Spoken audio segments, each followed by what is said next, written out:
अच्छा भाई, अब सबसे पहले retained profit as a source of finance कैसे और रिटेन प्रॉफिट क्या होता है। रिटेन मतलब अपने पास आपने बचा लिया, रिटेन कर लिया। देखो, अब मैं इसकी एक लॉजिकल एक्सप्लेनेशन देता हूँ। अगर एक बिजनेस 10 लाख रुपए कमाता है प्रॉफिट, ऑब्वियस सी बात है प्रॉफिट पे किसका राइट है? इन्वेस्टर का है। लेकिन वो ये 10 लाख रुपए इन्वेस्टर को पूरे के पूरे नहीं देगा, वो 2 लाख रुपए सेव करेगा और 8 लाख रुपए डिस्ट्रीब्यूट कर देगा फॉर एग्जाम्पल। अब अगर इन्वेस्टर उससे पूछेगा भाई आपने 2 लाख रुपए क्यों बचाए, तो वो क्या करेगा भाई, इन फ्यूचर अगर मुझे कुछ पैसों की ज़रूरत होगी तो हमारे पास बिजनेस पे एक्स्ट्रा फंड्स रखे होने चाहिए। इसको हम कहते हैं रिटेन प्रॉफिट।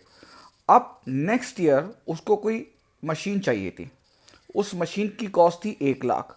वो यहां से 1 लाख रुपए निकालेगा और वो मशीन ले लेगा। अब अगर कोई उससे कहेगा कि इस मशीन की सोर्स ऑफ फाइनेंस क्या है, तो वो बोलेगा रिटेन प्रॉफिट। पिछले साल का जो प्रॉफिट था वो हमारे पास बच गया था, बचाया था हम लोगों ने, तो उसको हमने यूज़ किया है। ठीक है। अब इसके फायदे और नुकसान, क्योंकि अक्सर यही इंपॉर्टेंट होते हैं। देखें भाई, रिटेन प्रॉफिट्स से जो आपके पास पैसा आया है, जो आपने यूज़ किया है, इसको आपको इंटरेस्ट के साथ वापस करना नहीं पड़ता। अगर यही 1 लाख रुपए आपने बैंक से लोन लिया होता तो आपको इंटरेस्ट के साथ वापस करना पड़ता। फिर a new business will may not have any retained profit. देखो, जो नया बिजनेस होता है, आपको ये बात पता होना चाहिए कि बिजनेस को शुरुआत में प्रॉफिट नहीं होता, लॉस होता है।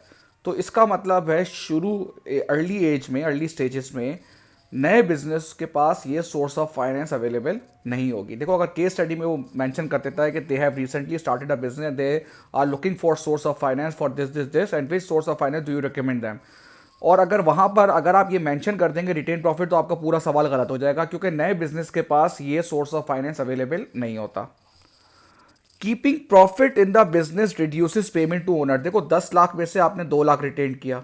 अगर 10 लाख में से आप 6 लाख रिटेन करते तो 4 लाख।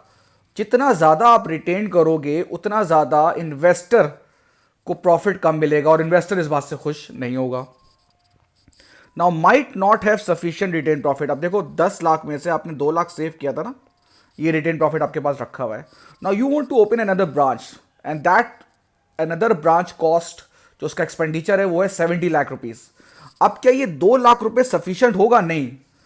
तो हो सकता है कभी कभी आपकी जो फाइनेंशियल नीड्स हो वो इससे पूरी ना हो। Now this source of finance is quickly available. Obviously सी बात है, फंड्स आपके पास रखे हुए हैं, आपको सिर्फ बैंक से निकलवाने हैं। कोई इसमें एप्लीकेशन देने की ज़रूरत नहीं है, कोई एक लॉन्ग टर्म प्रोसेस नहीं है, कोई स्क्रीन नहीं होगा जैसे लोन में होता है। तो this source of finance is readily available.